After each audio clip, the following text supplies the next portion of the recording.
నిత్యం జరిగేలాగానే 6 గంటలకి యొక్క వైదిక కార్యక్రమాలు ప్రారంభమవుతాయి.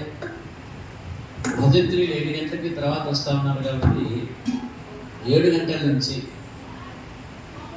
ఏదైతే మనం నిర్ణయం చేశామో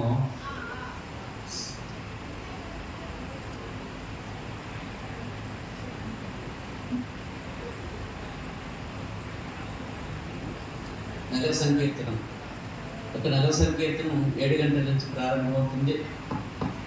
9 గంటలకి ఒక తులసీ దళార్చనకు సంబంధించిన విషయాలు ప్రారంభమవుతాయి. ఈ పరంపరలోనే ఏదైతే చెప్పుకున్నామో హవన కార్యక్రమాలు పూర్తయి పూర్ణాహుతి 12 గంటలకల్లా పూర్ణాహుతి, 1 గంటకి ఎంత పూజాది కైంకర్యాలను సంపూర్ణమవుతాయి. ఆ తదుపరి అందరికీ ప్రసాదాలు అందిస్తాం.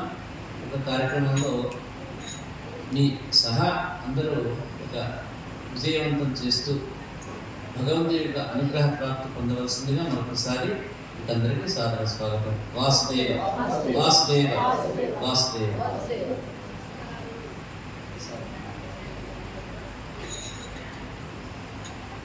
7 గంటలకి వైదిక క్రతువులు ప్రారంభమవుతాయి.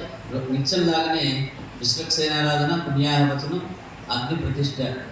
ఆ తదుపరి 7 గంటల నుంచి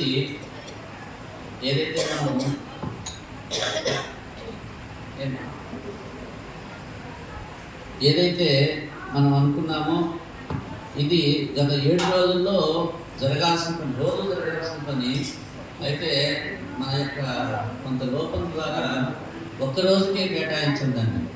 అది రేపు ఉదయం 7 నుంచి 8 మధ్యలో ప్రారంభమై గోవు, తులసి దళాలు, తర్వాత ధర్మధ్వజము, కృష్ణ పరమాత్ముడు, వీటితో పాటుగా మనం నగర సంకీర్తనలో పాల్గొంటాం. ఆ తదుపరి ఇక తులసీ దళార్చనకి, లక్ష తులసీ దళార్చనకు సంబంధించిన క్రియాక్రమాలన్నీ కూడా ప్రారంభమవుతాయి. ఈ మధ్యలోనే పారమాత్మిక ఉపనిషత్తులో ఉన్నటువంటి హవన కార్యక్రమం నిర్వహించబడి సంపూర్ణంగా ఆ యొక్క యజ్ఞ క్రతువు సంపూర్ణమవుతుంది. తదుపరి పూర్ణ